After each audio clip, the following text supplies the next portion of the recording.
Olá, vamos para o nosso último encontro de membros inferiores e glúteos e hoje especificamente essa aula será só sobre agachamentos. O assunto agachamento é bastante extenso, daria para fazer cursos específicos só sobre agachamentos. Então eu vou focar aqui nas coisas que são fundamentais, né, mais determinantes. Mas tem bastante coisa para se falar. Mas vamos lá, vamos ver se eu consigo pelo menos resolver as coisas mais importantes aqui para vocês. Tá, então será uma aula um pouco mais longa, eu até pensei em fazer em 2 tempos, mas eu particularmente prefiro assistir aos poucos do que ficar caçando 2 vídeos na internet. Vamos lá. Bom, aqui então nós temos um agachamento clássico, o mais habitual, o mais conhecido, que barra fica acima do, né, barra nas costas, acima do trapézio, posição até aproximadamente 90, 120 graus, mas há muitas variações, a gente vai falar disso. Esse aqui é só a forma mais conhecida. E aqui mostrando as musculaturas principais, toda a musculatura anterior da coxa, toda a cadeia posterior, glúteos, excelente, é um bom exercício para glúteo. Já para os músculos anteriores e posteriores da coxa, né, que os posteriores também são trabalhados. Pelo menos para a hipertrofia não tem se mostrado tão interessante, principalmente no caso da frente, o reto femoral e atrás, todos, às vezes uma porção ou outra consegue um ganho maior, mas eu vou discutir isso mais adiante. Veja que para hipertrofia é uma história. Para força, obviamente que se você quer ganhar força no agachamento, você tem que fazer agachamento. Não há nada melhor para ganhar força no agachamento que fazer agachamento, porque força é princípio da especificidade. Acho importante também saber que no inglês se chama squat, porque eventualmente vocês podem buscar artigos na literatura para estudarem, se atualizarem sobre o assunto. Variações muitas, essas variações vai do tipo de resistência, que pode ser barra como isso, pode ser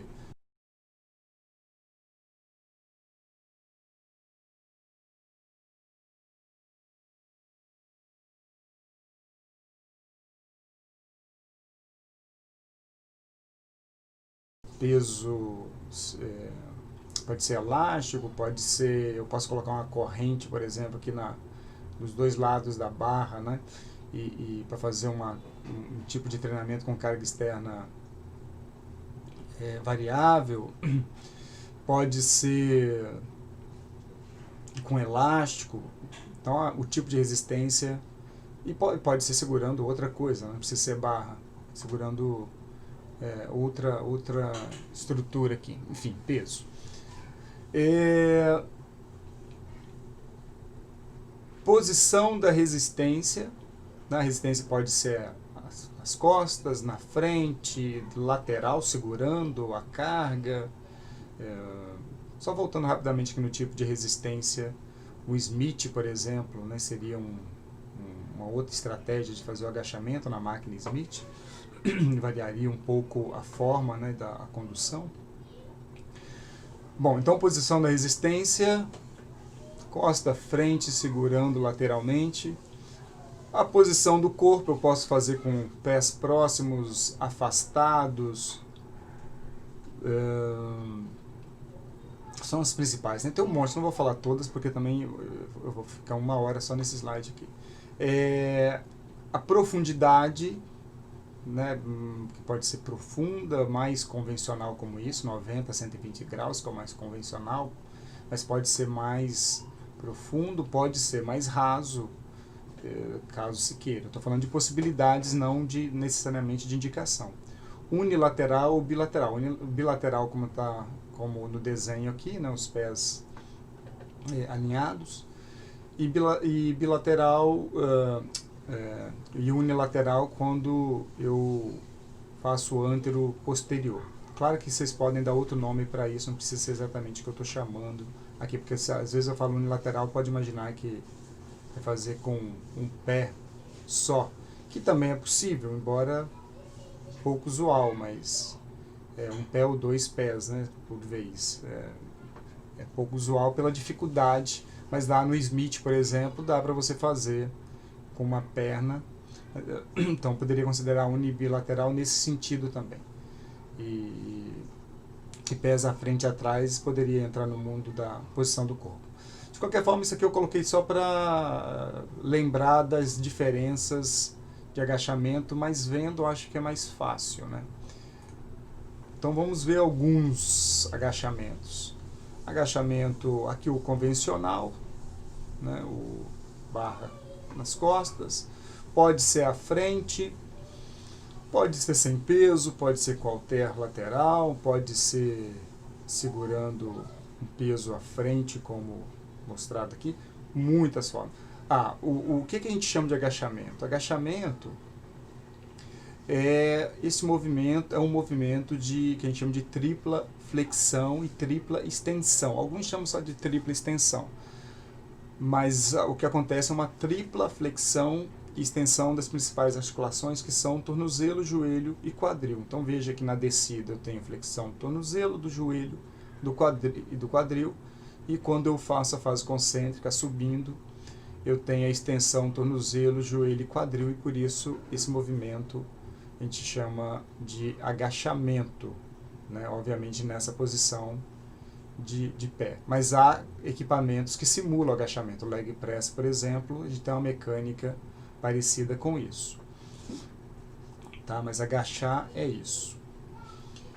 E o que varia, o que é mais fundamental no agachamento, que é aquilo que se você aprender, você passa a ter domínio sobre todas as variações, porque se eu for falar de cada variação, aí isso dá um curso inteiro, dá uma disciplina inteira, né? Se for falar de cada caso, cada aspecto cinesiológico e mecânico de cada movimento desse e outros que eu vou mostrar aqui na frente, dá um curso inteiro. O domínio principal aqui são daquelas coisas que são elementares. O mais elementar no agachamento é a variação da linha de ação da resistência em relação às articulações. Esse é o domínio que a gente tem que ter. Então, dessa linha, a distância perpendicular dessa linha até o eixo de movimento, e aqui nós temos 3 eixos, o tornozelo ele nem considerou aqui, ou fica muito pequenininho, né, porque passa muito perto do tornozelo. Então, as duas articulações principais são essas aqui, joelho e quadril. Então, essa variação aqui, que representa a distância que a gente vai tendo durante o movimento entre a linha da ação da resistência e o eixo do movimento, porque essa distância aqui vai formar o braço de resistência, que multiplicado pelo peso dá exatamente o torque. Isso aqui que é o mais importante para a gente. Quando eu mudo barra de posição na frente, né, assim que é o tradicional, ou à frente, ou lateral, ou a posição do corpo, vai afetar basicamente essa mecânica aqui. E essa mecânica, quando eu afeto isso, eu altero a participação de musculaturas e aumento ou diminuo o estresse sobre determinadas articulações. Vamos dar esse exemplo, aproveitando essa figura legal aqui. Veja que neste caso, fosse um agachamento raso, né? Eu tenho uma distância pequenininha da linha de ação da resistência até o eixo aqui aproximadamente, enquanto que no segundo caso lá embaixo, profundo, a distância já é maior. Para o joelho, chegou a dobrar de valor. Então eu estou falando, se eu dobro de valor aqui e o peso é o mesmo, eu estou dobrando o torque sobre o joelho. Então nessa posição, o estresse sobre o joelho, o nível de esforço que a musculatura associada à extensão do joelho terá que fazer é muito maior, aproximadamente o dobro. Então essas Distâncias são determinantes, e não é só isso, não é só uma questão de distância, há também outras coisas, por exemplo, a amplitude do movimento. Quanto maior a amplitude do movimento, a musculatura terá que trabalhar por um intervalo, por uma distância maior, por uma amplitude articular maior. Há outras coisas a considerar. Se eu estou segurando o peso lateralmente, segurando com o braço, eu tenho que ver se eu tenho força suficiente para segurar uma carga que seja suficiente para o trabalho que eu desejo. Então, a maioria das pessoas que pegam muito peso, não será possível, porque eu consigo, neste tipo de movimento, nesse tipo de posição, nessa posição, eu consigo suportar muito mais carga do que segurando com meus braços. Então há outras coisas, claro, mas o mais elementar o mais fundamental em termos das variações do agachamento está nessa lógica, dessa mecânica aqui, né, nesses cálculos aqui, porque isso aumenta ou diminui estresse articular e exigências musculares. Aí outras variações, os lunges, né, como aqui, por exemplo, também são variações de agachamento. Veja que tem a mesma lógica. E aí como eu disse, há muita coisa. Não dá para a gente falar detalhadamente de cada exercício, mas falar do agachamento vou falar principalmente do agachamento clássico, que é o mais conhecido, mas conhecendo a lógica do agachamento clássico, a gente entende as variações, tá? Mas tem muita coisa. Posso fazer no hack, e o hack, por exemplo, esse aqui é porque no inglês alguns chamam de hack squat, Smith machine, né? Mas aqui a gente costuma chamar só de Smith. O Smith tem uma característica interessante, que como a barra aqui é guiada na máquina, eu consigo fazer um movimento como essa moça está fazendo, que é colocando a perna bem lá na frente, está naquela figura. Joelho lá para frente, e a coluna ficar mais alinhada.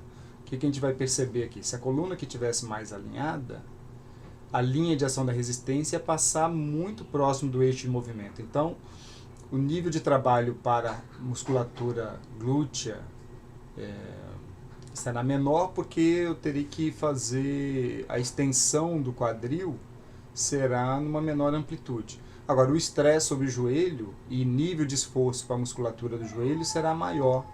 Isso aqui é uma mistura de agachamento com levantamento terra, mas que também fica na mesma, não precisa necessariamente fazer isso, mas fica na mesma ideia. Aqui, por exemplo, o peso lá atrás, ele fica distante do joelho, o nível de estresse para a articulação do joelho, musculatura extensora do joelho será maior.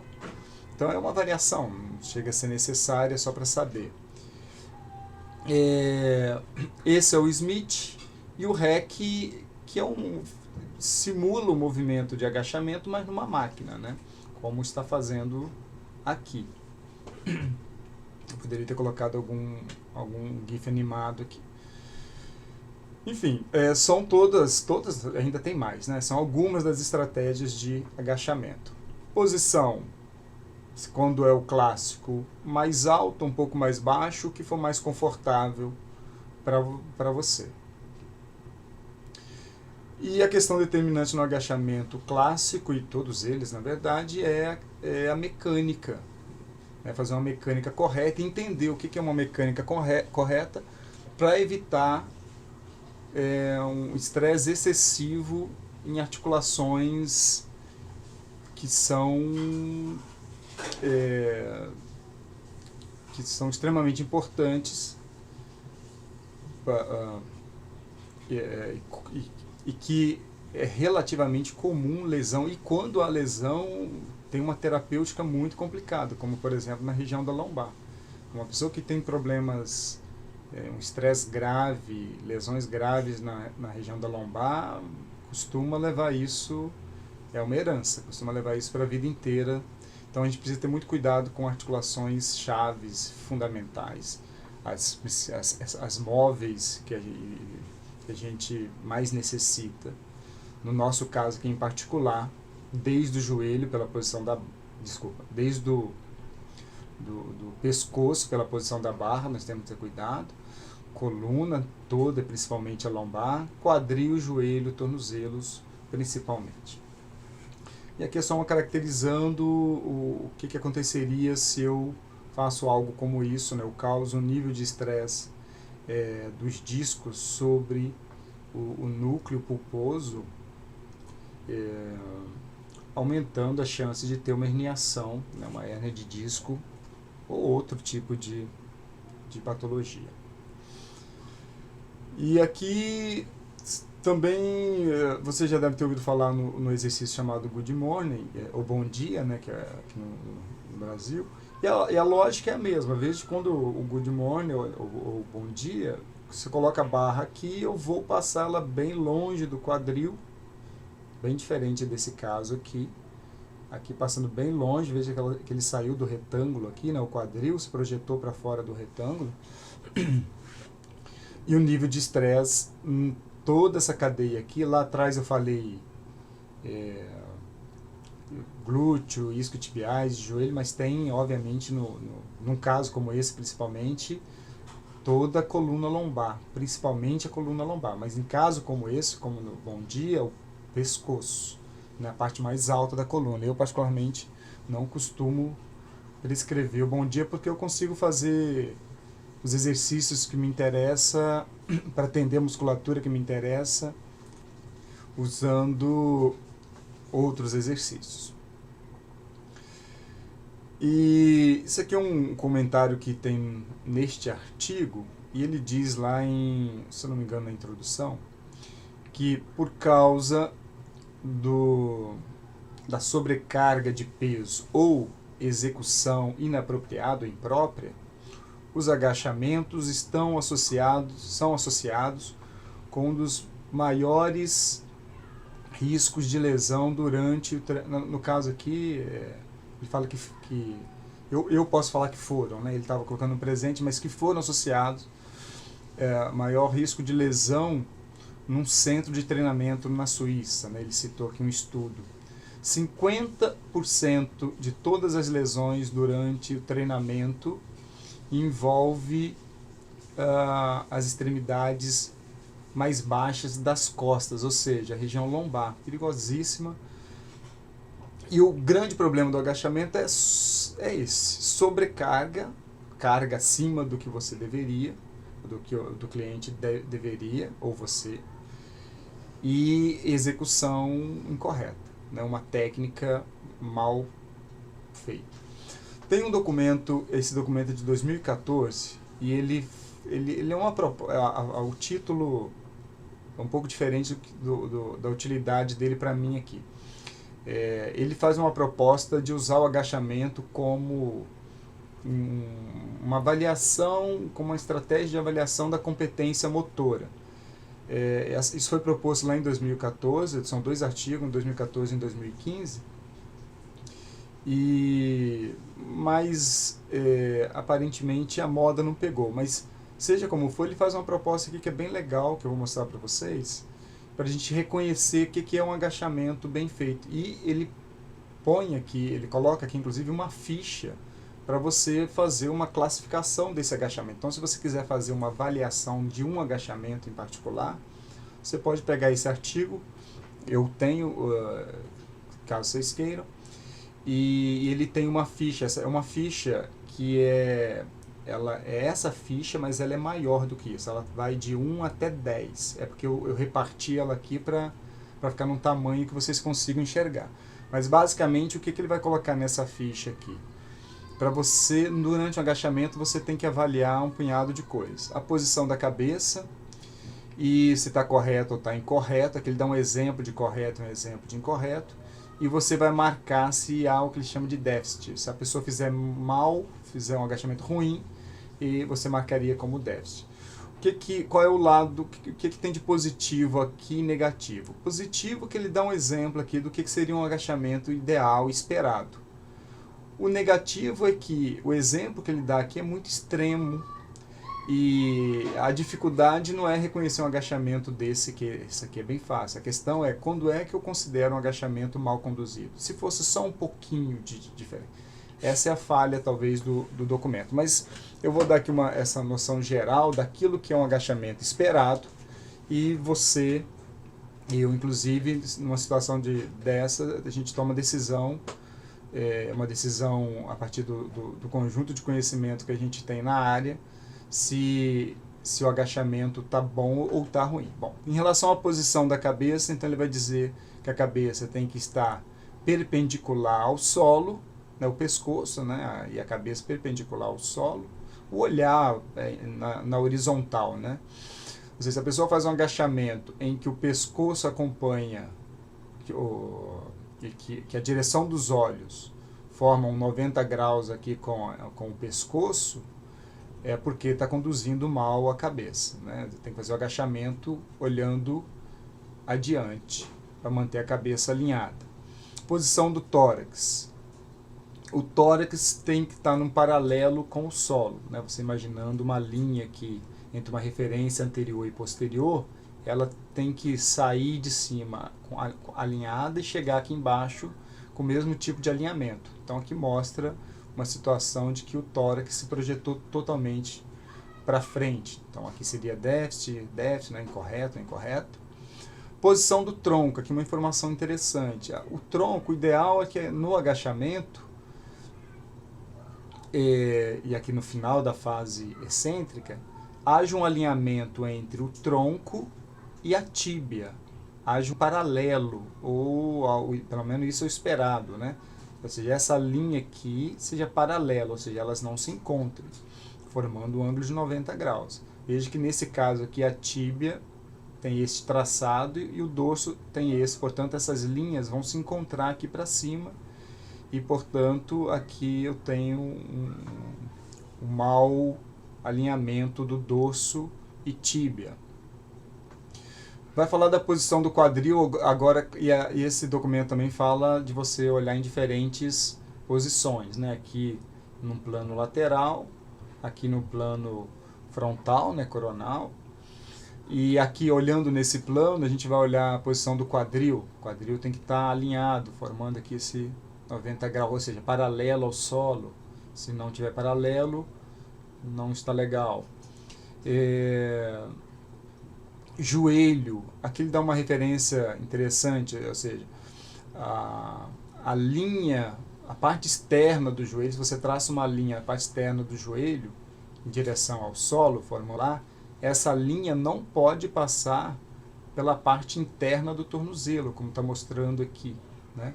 Aqui correto, e aqui essa linha está passando pela parte interna, pelo tornozelo medial, né? Pelo maléolo medial. E o correto é que passe pelo maléolo lateral.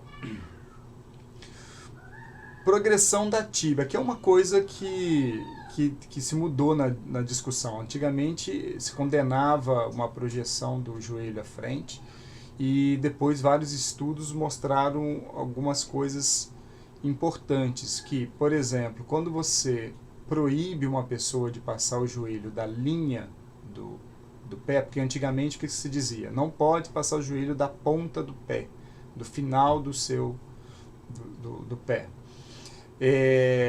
Quando você proibia as pessoas de fazerem isso, o que ela fazia com o tronco aqui em cima? Ela jogava o tronco para frente para poder se equilibrar. E aí o estresse na coluna era enorme. Então, aí agora passa... E tem outros casos. Há pessoas, por exemplo, que têm o segmento inferior muito comprido em relação à parte superior, e essas pessoas é praticamente impossível fazer um agachamento sem passar o joelho da ponta dos pés. Por exemplo, jogador de basquete, de modo geral.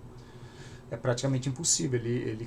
Se ele não projetar o tronco todo lá, se você pedir para ele não passar o joelho aqui, ele não consegue fazer. Então, o que você tem que avaliar aqui é o histórico clínico do joelho, se a pessoa tem ou não tem algum problema relacionado ao joelho. Se for uma pessoa completamente saudável, sem nenhum tipo de histórico, não tem problema passar a ponta do pé, buscando preservar a coluna. E você tem que pensar isso também. Se você avalia uma pessoa que preserva aqui, mas está inclinando demais o tronco, aumentando demais o estresse aqui. Então você tem que pensar se vale a pena deixar projetar aqui. Há outras estratégias também, é bem comum, eu vou deixar para falar embaixo o que eu ia falar aqui para não embolar demais. Mas enfim, o que esse documento aqui é? O joelho não passa excessivamente. Antigamente era proibido, agora já se fala de não passa excessivamente. Então dizendo que alguma coisa é tolerável. À frente do pé. Tíbias estão paralelas ao dorso, aí a mesma lógica da anterior. Então, não tem mais essa história de proibição de passar da linha do pé. Claro que quanto mais você passa, maior o estresse no joelho. Mas você tem que avaliar qual é a saúde do joelho e qual é a saúde da lombar. Se a pessoa tem uma boa saúde no joelho e algum risco na lombar, é melhor que ela passe um pouco o joelho e proteja a lombar. E se for o inverso, então você protege o joelho e deixa passar um pouco, a barra projetar um pouco à frente.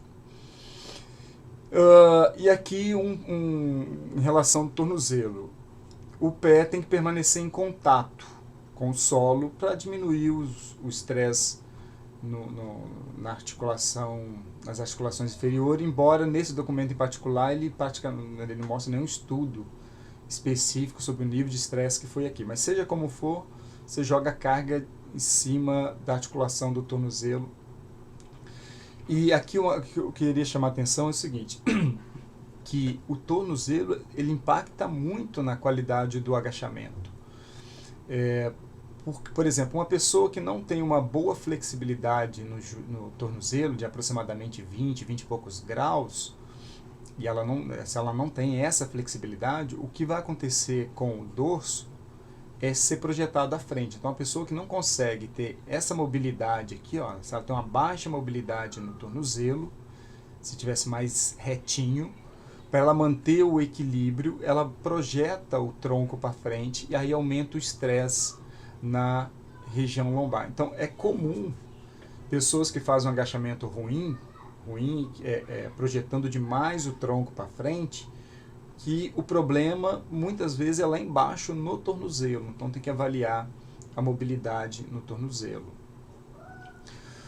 Uma pergunta lá do livro da Cláudia do Rony. Deve ser realizado o agachamento completo? O agachamento completo seria fazer um agachamento até embaixo, que era outra coisa que antigamente era condenada e que hoje nós temos outra história sobre isso. Era uma sugestão baseada muito mais na prática do que em estudo, e hoje os estudos mostram que o agachamento completo tem coisas interessantes. Bom, ele vai dizer aqui, ó, esse exercício, o agachamento completo, que seria fazer até o profundo, né, que a gente costuma dizer, esse exercício provoca um aumento na compressão da articulação fêmuro-patelar à medida que o joelho é flexionado. Então, quanto mais flexionado, maior é essa compressão, predispondo a lesão na cartilagem articular se a musculatura não estiver adequadamente preparada para executar o movimento. Bom, aqui é uma coisa que eu faço uma ressalva em relação à opinião dos autores aqui. Primeiro que essa primeira parte aqui, ó, esse exercício provoca um aumento na compressão da articulação fêmuro-patelar à medida que o joelho é flexionado. Sim, aumenta a compressão, o que não quer dizer absolutamente nada que isso seja motivo de causar lesão, que vá causar lesão. Lesão tem muito a ver com a qualidade, a saúde do joelho. Então, o que o Scamilla, que é um cara bem conhecido, o Rafael Scamilla, cita aqui, mostra nos estudos deles, ele tem muito estudo sobre agachamento, é de que, de fato, aumenta a compressão. Mas isso não quer dizer que vai causar lesão. Essa fala aqui já é uma opinião dos autores, mas que eles não colocaram evidências. E a grande questão, então, é a gente se preocupar com a saúde do joelho, quanto que esse joelho é saudável. Se o joelho for bem saudável, você tem que considerar a lombar, porque quando você limita a descida, essa pessoa tende a inclinar o tronco à frente. O agachamento completo muitas vezes é utilizado com o intuito de provocar uma maior ativação no glúteo máximo, e de fato essa é uma das vantagens de fazer o agachamento completo. Você aumenta a amplitude de trabalho do glúteo máximo, por exemplo. No entanto, essa forma de execução pode prejudicar a articulação do joelho, podendo ser substituída, pode ser substituída, sim, por outros agachamentos, mas veja que está no âmbito da probabilidade. Pode prejudicar, e aí, de novo, você tem que considerar joelho e lombar. Eu vou mostrar mais sobre isso. Então, o agachamento completo, eu particularmente fazia antes da pandemia, agachamento completo por vários anos, nunca tive nenhum problema. O maior problema de agachamento, e na maioria dos exercícios, é excesso de carga e uma técnica mal conduzida, mal feita. Esse artigo, por exemplo, que tenta responder essa história do agachamento completo, estudou exatamente isso, que ele chama aqui de agachamento restrito, que seria o tradicional, e o sem restrição, que seria o completo, o profundo. E aí ele diz aqui, ocorre tensão posterior, uma descrição que ele faz na introdução. Ocorre tensão posterior, leve a moderada no joelho durante o agachamento, que é restringida primariamente pelo ligamento cruzado posterior. Claro, há aumento de estresse à medida que você vai flexionando o joelho, mas você tem que perguntar sobre a saúde do joelho, por exemplo, ligamento cruzado. A máxima tensão no joelho durante o agachamento, peso livres em máquina, seria de aproximadamente 1.350 newtons, que, segundo esse autor, está abaixo da carga máxima tolerada para ligamentos cruzados, que fica acima de entre 2.000 e 4.000, segundo estudos específicos. O que ele está querendo dizer é o seguinte: apesar do estresse do joelho aumentar com o agachamento profundo, você tem que se perguntar se o seu joelho aguenta. E, de modo geral, os nossos joelhos estão preparados para aguentar cargas habituais, né? Já não estou falando de cargas excessivas, absurdas. Há estudos que sugerem maior tensão patelofemoral nas flexões além de 90 graus, enquanto o estudo com cadáver mostrou redução de 50% de tensão no ângulo. Enfim, ele vai mostrando que variando os ângulos aumenta o estresse, mas o fundamental é perguntar sobre a saúde do joelho. Se a pessoa tiver com o joelho pouco saudável, você tem que preservar. Se é uma pessoa saudável, sem nenhum histórico no joelho, e aqui ele está falando só do ligamento cruzado, mas há outras estruturas protegendo o joelho. Esse estudo, resumindo, né, porque não vou contar todo ele aqui por questão de tempo, concluiu no estudo dele que a tensão no joelho foi levemente maior durante o agachamento irrestrito ou profundo. Então a tensão no joelho de fato foi maior, mas aqui que entra a questão. A tensão no quadril, que é um marcador do nível de estresse também na lombar, aquilo que de modo geral acontece no quadril também se associa, se correlaciona com tensão na lombar, foi bem maior que no agachamento convencional. Então, quando você faz, só confirmando aqui, a tensão no quadril foi maior para o convencional, obviamente menor para o profundo. Então, quando você faz o agachamento completo, até lá embaixo, a tensão no joelho é maior, no caso dele não foi tão maior, mas o estresse no quadril foi menor do que no convencional, porque no convencional a tendência de quando você vai só até aproximadamente ali 90 graus ou pouco, 120, é você inclinar o tronco à frente. Então, em virtude disso, esses autores, por exemplo, recomendam o uso do agachamento completo para várias situações. Tá? Aqui eu basicamente estou citando a mesma coisa. Há um outro estudo também que vai na mesma linha. Por exemplo, no agachamento completo, o torque no joelho, ele bota um valor aqui que ele calculou, foi de 150 newtons-metros. E o torque no quadril foi de 28. Tem uma variação grande, mas vamos ficar com a média só para a gente ter uma aproximação. Para o agachamento convencional, o torque no joelho foi menor, 117 comparado aqui. Então, o profundo, o nível de estresse é maior no joelho. Mas olha agora a diferença do torque no quadril, que é um marcador de estresse também na lombar. Veja que, considerando a média, é mais de 10 vezes, foi 10 vezes maior do que no agachamento profundo, né? Não, sem restrição. Então, o estresse no joelho é um pouco maior, mas no quadril o estresse é bem maior para o agachamento tradicional. Então, por coisas como essa, desses dois artigos, mas não são os únicos, é que essa história de não pode, o joelho não pode passar desse clássico perto de 90 graus, ou que não pode ser profundo, não pode ser completo, não é verdade. A gente vai ver que o agachamento completo ele tem vantagens tanto na força quanto para a hipertrofia, mas claro, você tem que considerar essa questão do joelho. O estresse do joelho aumenta um pouco, mas também tem que considerar o estresse no quadril e lombar em particular. Essa é para tomar a decisão de qual agachamento você vai fazer. Quando uso o Smith, por exemplo, é mais fácil regular isso porque você tem uma máquina guiada e pode ser uma estratégia de trabalho. É sempre importante dizer que às vezes vocês vão ler estudo falando sobre fazer o movimento de um tal jeito, aumenta o estresse no joelho assim, tanto. É sempre importante lembrar que esses estudos são cálculos, né? São cálculos bem conduzidos, obviamente, em trabalhos da biomecânica, mas quando uns trabalhos desses da biomecânica diz que o estresse no joelho aumenta, ele não está dizendo que causa lesão. Ele está fazendo cálculos e dizendo o estresse é maior ou é menor nessa ou naquela posição.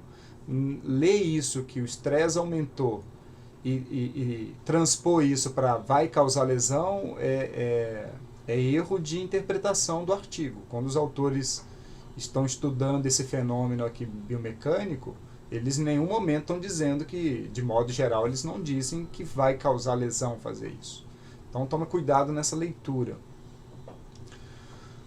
Em relação à força e hipertrofia, a diferença entre o agachamento parcial e o completo e o profundo, vamos ver o que esse estudo mostrou. 20 homens destreinados foram agrupados num treinamento com agachamento completo, que eu vou chamar aqui ele chama, né, de FST, e que era 140 graus, e o convencional 90 graus, e treino por 10 semanas, 2 vezes por semana, 3 séries por sessão, e a progressão da carga 60 a 80% de um RM, fazia em torno de 8 a 10 repetições, e fizeram medida da hipertrofia por ressonância magnética, que é o padrão ouro e é o ideal.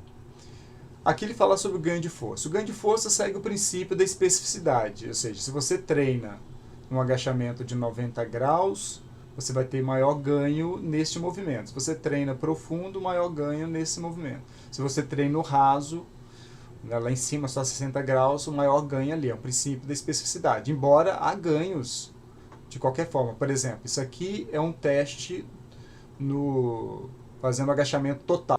Quem teve o melhor desempenho? Quem treinou no agachamento total. Mas o outro grupo também teve ganho.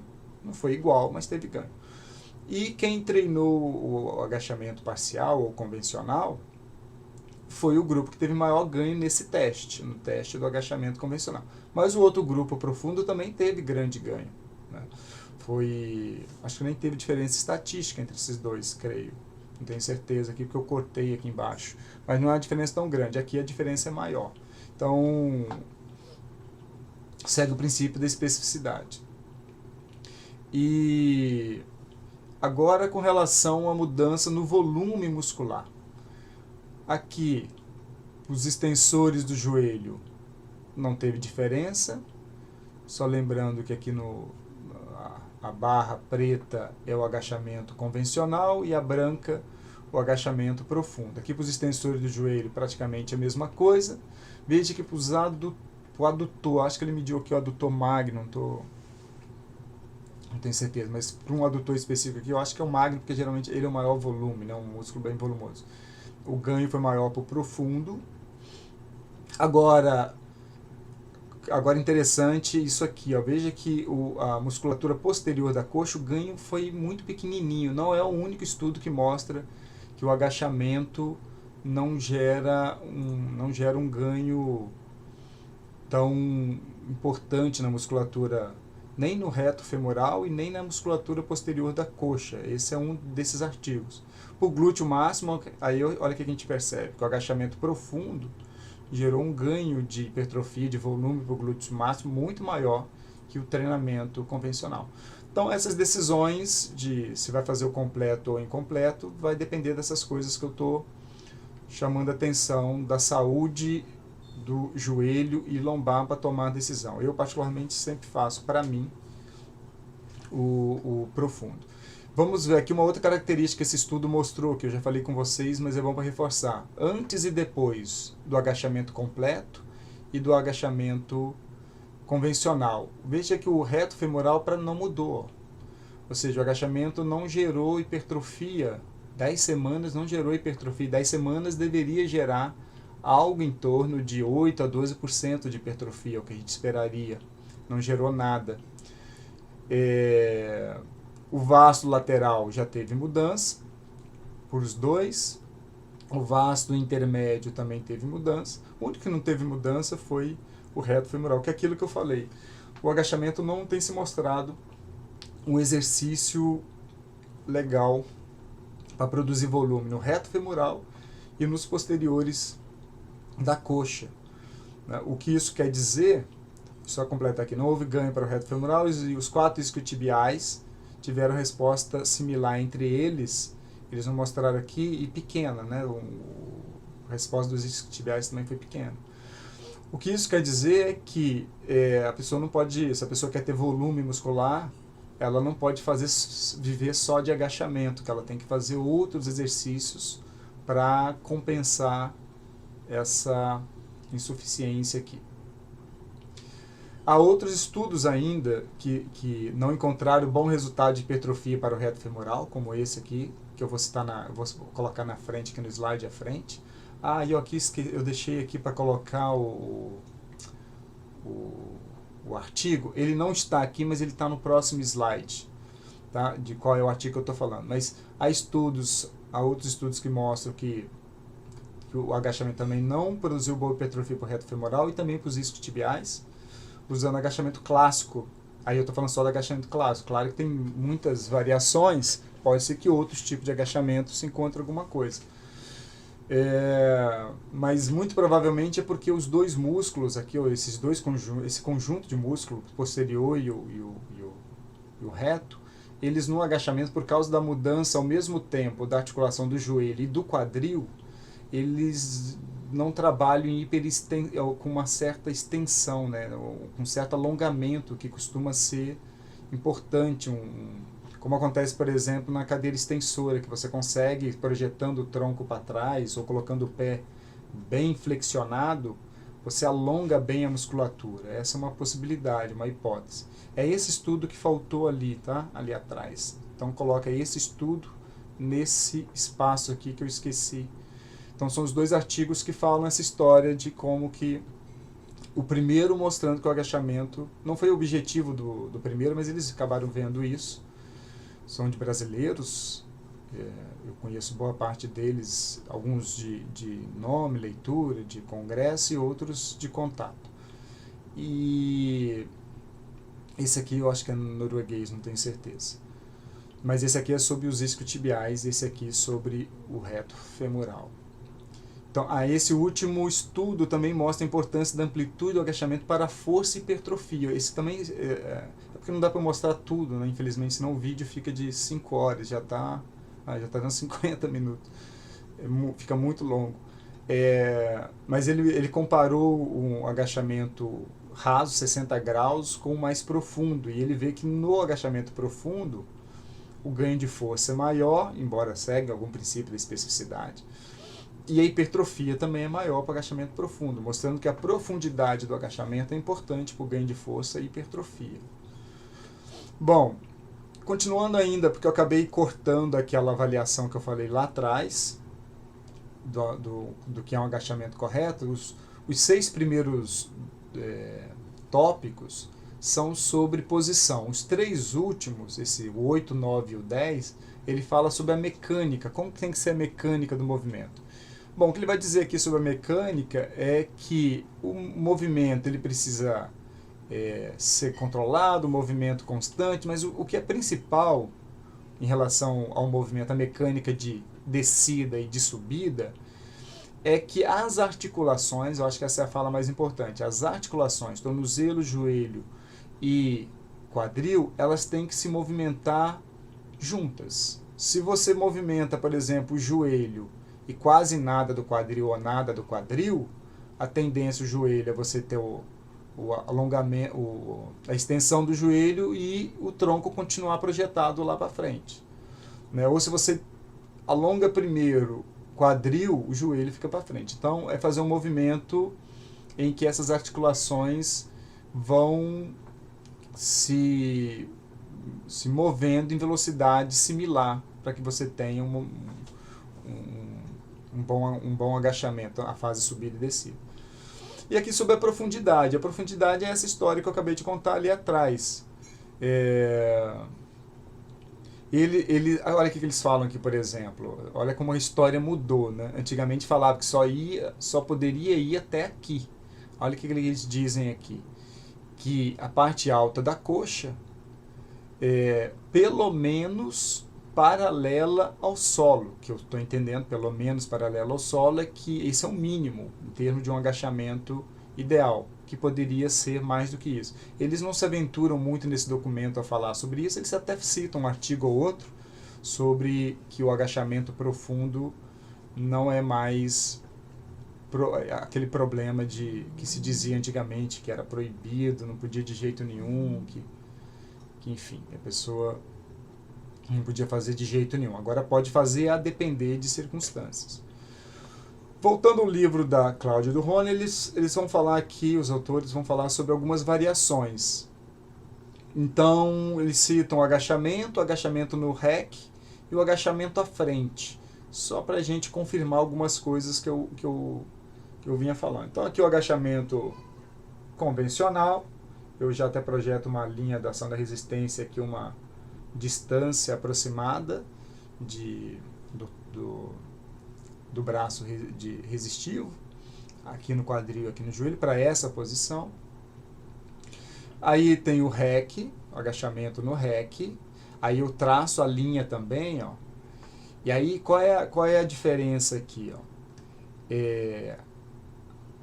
Essa carga eu forçando aqui, então eu tenho um nível de tensão que passa em cima do quadril, para essa força aqui, forçando contra essa estrutura, que ele vai subir com essa máquina. Então, essa linha passando muito perto do quadril, o estresse para a musculatura posterior da coxa e quadril e lombar é muito pequeno. Veja que a lombar está praticamente alinhada, encostada aqui no... Então você tem pouquíssimo estresse sobre a parte posterior. Já o joelho, a distância é grande, considerando a carga que ele em relação à plataforma aqui. A distância é grande e aí o estresse sobre o joelho é grande. Então vai naquela lógica que eu falei lá atrás. Né? E daqui a pouco eu mostro o que aconteceu aqui. E aqui com agachamento à frente. Aí é a mesma história. Aqui eu estou mostrando a imagem parada, então você tem que olhar essas distâncias para cada momento angular. Aqui eu estou mostrando só na fase talvez mais profunda do movimento. Mas quanto mais larga for a passada, maior será a solicitação do glúteo em virtude da maior amplitude. Então uma forma de aumentar a participação do glúteo é descendo mais, o glúteo vai trabalhar numa amplitude maior. É a mesma lógica do agachamento profundo. E aí você tem que avaliar a história do joelho. Embora aqui tenha um bom estresse no joelho pela distância nesse momento. E também eu falo aqui também pela amplitude, mas também pelo pré-estiramento muscular, na medida que eu alongo essa musculatura posterior. Então vamos ver diferença aqui. Vamos olhar por músculo. O agachamento convencional, no rec, veja lá que o rec, eu falei que o nível de estresse no joelho, ó, a distância é grande, ó. E aqui está alinhado e o joelho está longe dessa linha. O que aconteceu? Participação dos músculos da coxa vão ser maiores. Aqui, ó, reto femoral e vasto medial que eles mediram, foi bem maior. Né? O à frente também tem uma distância grande, então eles também viram uma boa ativação na musculatura anterior da coxa. Agora vamos olhar para a parte de trás, bíceps femoral, semitendinoso e glúteo máximo. No REC, o nível de esforço da musculatura da cadeia posterior é muito baixo, quase nada, o estresse fica quase todo na musculatura anterior. O agachamento, considerando aqui como se fosse um controle, né, assim, dentro do razoável, do esperado. E aqui embaixo aquele à frente. Esse à frente, ele depende um pouco da profundidade que você vai. Né?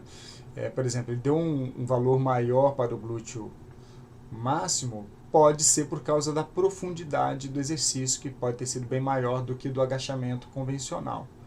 E aí foi um bom exercício para o glúteo máximo e também para a musculatura anterior, mas tem a ver com a amplitude, que pode ser feita em outros exercícios. Mas toda a lógica está nessa história da linha de ação. Tendo domínio disso, você vai saber quais musculaturas e articulações estão sendo mais forçadas. E não só as articulações do quadril para baixo, mas também da lombar. Não podemos esquecer a região lombar, que é uma região bastante sensível a este trabalho. Aqui eu fiz uma divisão entre a soma dos sinais eletromiográficos da musculatura anterior pela posterior, só para a gente ter uma noção do quanto de sinal eletromiográfico teve a cadeia anterior e cadeia posterior. Aqui, dividindo isso por isso, deu 1,14.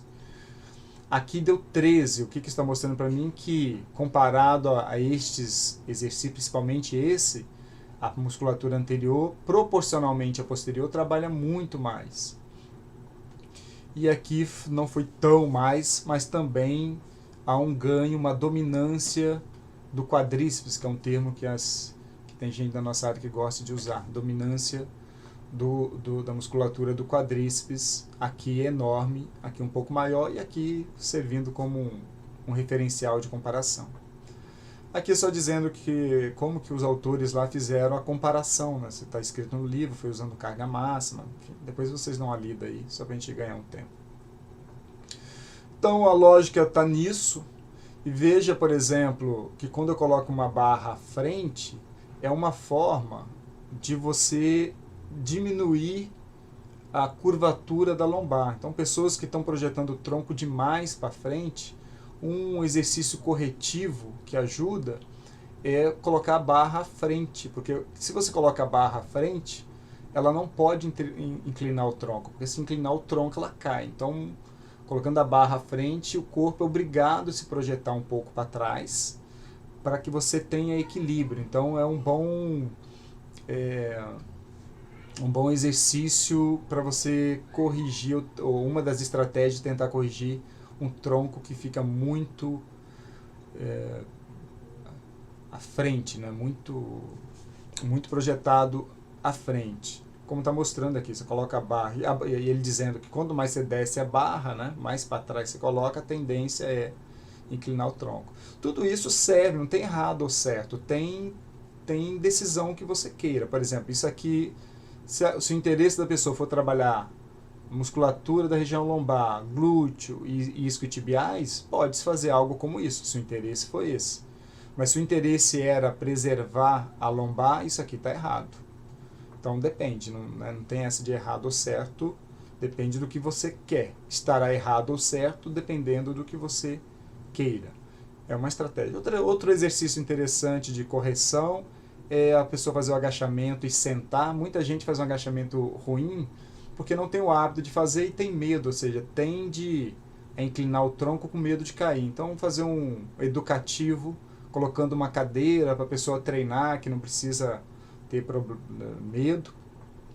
Em relação ao tornozelo, isso aqui serve mais como um teste, por exemplo. Se a pessoa está fazendo um agachamento, inclinando demais o tronco, se você coloca uma ajudinha aqui na parte posterior do pé, para elevar o pé, se essa pessoa agora fizer o agachamento bem feito ou melhor, é um sugestivo de que o problema dela está na mobilidade do tornozelo. Então serve como um teste para a gente ver se o problema está no tornozelo. Isso aqui é só... Tem gente que usa isso de forma convencional. Você pode até começar, alguém com dificuldade, começar usando isso, mas o ideal, obviamente, é você trabalhar a mobilidade do tornozelo. Para mim serve muito mais como um teste para ver se o tornozelo tem boa mobilidade ou não. E é interessante o seguinte, é bom você testar a mobilidade no movimento, porque às vezes a pessoa tem uma mobilidade passiva, você usando ali você pega o tornozelo e força na flexão e na extensão, ela até tem boa mobilidade, mas no movimento não tem, porque a mobilidade ela não é só estrutural do tecido, né? Ela tem componentes neurais envolvidos nela. E aqui um agachamento com uma abdução, eles fazem também uma rotação externa. Essa rotação do quadril que vocês estão vendo aqui, né, o pé apontado mais para fora, então rodando um pouco mais o quadril, tem uma discussão sobre se ativaria mais o glúteo ou não. De modo geral, há uma tendência maior de que esse tipo de estratégia, fazendo a rotação do quadril, onde o pé fica apontado para cá. Porque o que eu quero dizer? Essa pessoa pode fazer esse movimento com os pés afastados, mas o pé apontado para frente, não precisa estar apontado obliquamente. Para o pé estar oblíquo é porque ele está fazendo rotação externa aqui no quadril. E essa rotação externa no quadril, a discussão tem alguns estudos mostrando que ativa mais o glúteo, pelo menos em termos de sinal eletromiográfico. Acho que de hipertrofia eu não conheço nenhum artigo que tenha estudado hipertrofia, mas sinal eletromiográfico. Então pode ser uma variação também, ou seja, uma hora ou outra você incluir um exercício um pouco mais de abdução. Fazendo assim.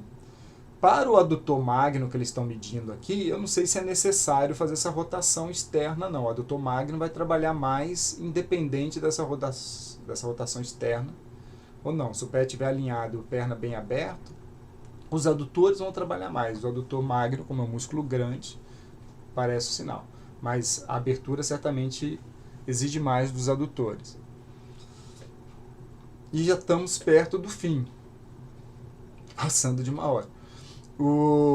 Tem um documento, eu não lembro o ano que é isso, eu devo ter aqui no computador, mas do Colégio Americano de Medicina Esportiva, ele faz um resumo, depois de um texto corrido lá, ele resume, um resumo que basicamente todo mundo que vive no mundo aí do treinamento e estuda agachamento acaba concluindo que o agachamento só é perigoso se a carga for acima do ideal e a técnica for mal executada. É isso para o agachamento e para quase tudo. Se a carga é acima do ideal para aquela pessoa, então cada pessoa tem uma carga ideal, e esse é um fator determinante. É muito comum os jovens quererem pular etapa, pegando carga, uma hora o corpo não aguenta, e aí pode ter lesão muito séria e carregar essa herança para a vida inteira. E técnica mal executada. Se for as duas coisas, certamente a chance de lesão aumenta muito. Se for só uma delas, acima da carga, acho que a coisa que é mais grave certamente é a carga. Muita carga, às vezes, nem mesmo com uma boa técnica, se você está trabalhando com carga acima do ideal, nem mesmo uma boa técnica te salva. Se a técnica for ruim, aí complica de vez. Agora, uma técnica mal feita com a carga muito baixa, a pessoa costuma sobreviver. Então, entre os dois aqui, a carga realmente acima do ideal é o complicado. Agora, se somar as duas coisas, aí complica de vez. Ou se for uma carga moderada a alta, com a técnica mal executada. Isso vale para o agachamento e vale para praticamente todos os exercícios que a gente conhece. Esse artigo eu não vou falar exatamente, que eu já previa que o nosso tempo ia passar, e veja que tem muita coisa para falar, né? Eu estou dando um panorama geral das coisas principais, A gente vai discutir depois presencialmente, nos aprofundar em alguma dúvida que vocês tenham, então a gente tem um pouco mais de tempo, quem está fazendo a disciplina comigo agora. Mas tem muita coisa para falar. Agachamento é um assunto, é o exercício mais estudado, mais conhecido. Tem um artigo legal, se vocês quiserem ler, é sobre a participação do glúteo máximo. Neste caso, fizeram medida eletromiográfica, mas eles fizeram uma revisão aqui em muitos artigos na literatura, se não todos, quase todos, e foram ver quais exercícios geravam maior excitação eletromiográfica. Então o legal é que é quase um compêndio dos exercícios de glúteo. Existe lá uma tonelada, sei lá quanto, uma infinidade de exercícios de glúteos.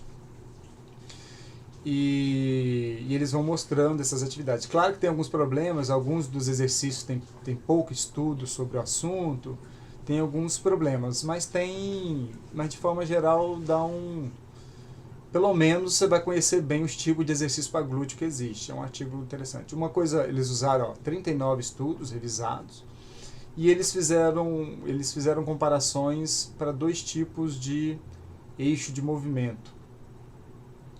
Mas tinha um problema, foi isso aqui, que eram só exercícios envolvendo peso corporal. Tá? Isso é um problema. Mas, enfim, é um artigo que ajuda na formação geral da gente. Por exemplo, numa época como agora, de pandemia, que a gente tem que treinar e criar estratégias para tomar decisão em casa com pouca carga ou quase nenhuma carga, saber quais exercícios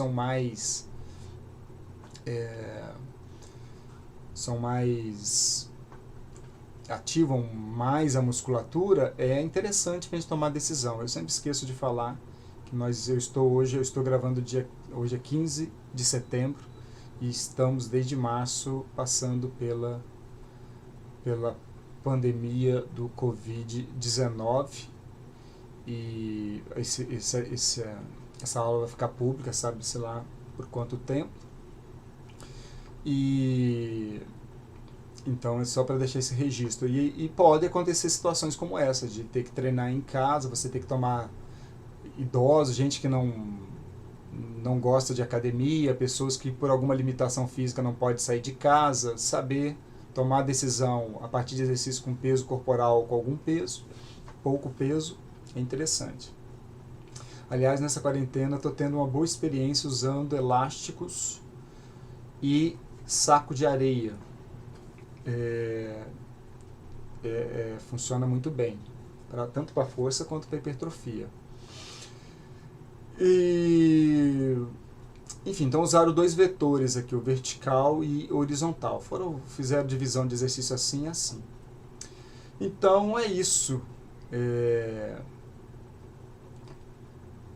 Como eu disse, tem bastante coisa para se falar sobre agachamento, há muitas variações, mas a lógica principal é aquela que eu chamei a atenção, de se preocupar com essa linha da ação da resistência, a distância que ela tem em relação aos eixos de movimento, qual é o braço resistivo, para você ter uma noção do torque, que é tudo aquilo que eu falei na primeira aula de musculação, que quem não assistiu, eu vou ver se eu deixo aqui no finalzinho a indicação dessa aula, que é sobre aspectos biomecânicos, para ter uma boa compreensão, porque tendo uma boa compreensão daquilo, você mata a charada e toma